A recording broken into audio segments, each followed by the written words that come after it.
در سراسر جهان مکانهایی وجود دارند که ورود به آنها برای هر کسی غیر ممکن است. برخی از این مکانها رازهایی را در دل خود پنهان کردند که شاید هیچگاه فاش نشوند.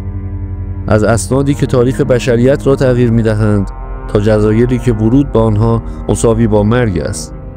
امروز شما را به سفری به 5 مکان فوق سری و ممنوع خواهیم برد که هیچ کس اجازه ورود به آنها را ندارد. جزیره مارها، برزیل.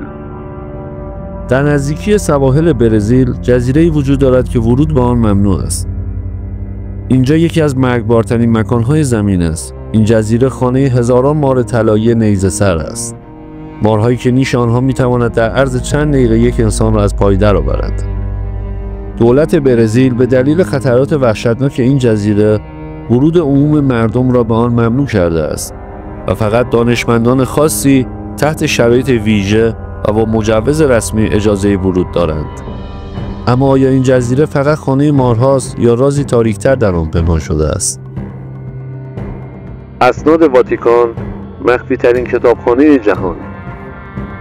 در قلب واتیکان درهای یک کتابخانه بزرگ همیشه بسته است. اینجا اسناد مخفی واتیکان نگهداری می شوند.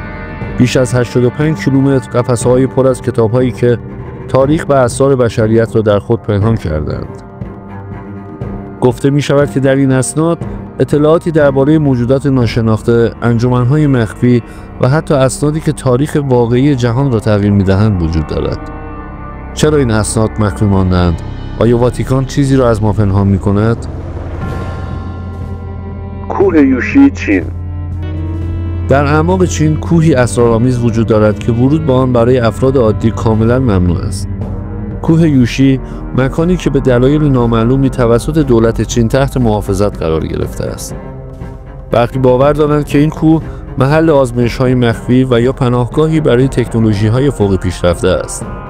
عده‌ای هم ادعا می‌کنند که این مکان جایگاه انرژی‌های ناشناخته و پدیده‌های ماوراءالطبیعه است.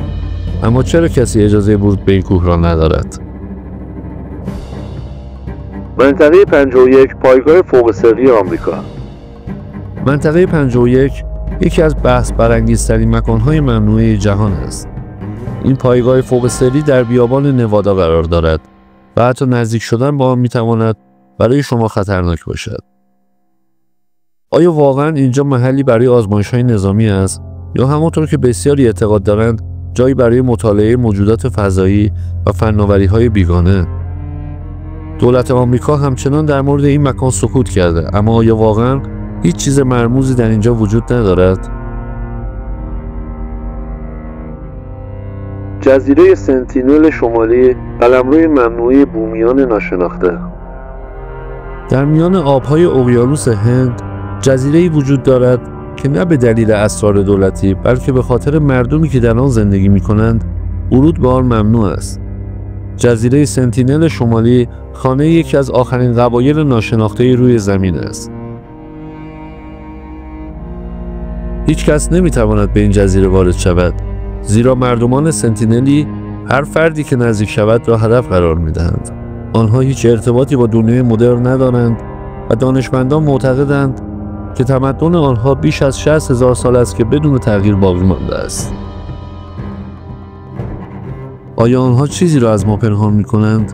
آیا این جزیره تنها یک محل زندگی بومیان است یا چیزی بزرگتر در دل آن پنهان شده؟ رازهایی که هرگز فاش نخواهند شد. این مکان‌ها به دلایل مختلف از دسترس بشریت خارج شدند. اما آیا همه چیز همانطور که به ما گفته می‌شود است؟